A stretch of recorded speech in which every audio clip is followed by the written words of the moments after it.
Hey Flutter devs, welcome back to Riverpod Mistakes, the series where we fix one common mistake at a time.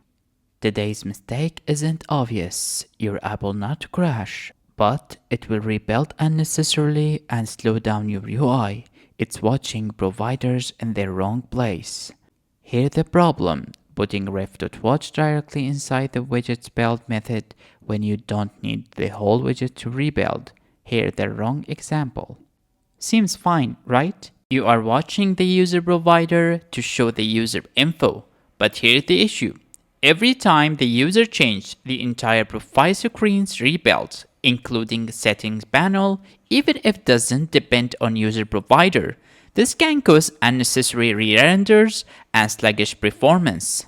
And the worst part, it gets worse when you have multiple providers being watched at the top level. So, what is the right way? The fix here is just use consumer or ref.listen.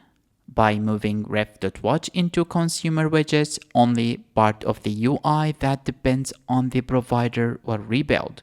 Now, settings panel stays stable, improving performance significantly. Here's the pro tip. Use ref.listen for side effects.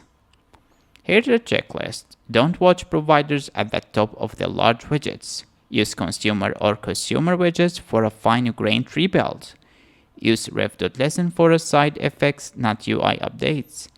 Keep heavy widgets outside the reactive rebuild zone. This was a mistake number 3 in Riverpod Mistake series. Don't rebuild your entire UI unnecessarily. Be smart about where you watch your providers. Follow for more deep Flutter tips.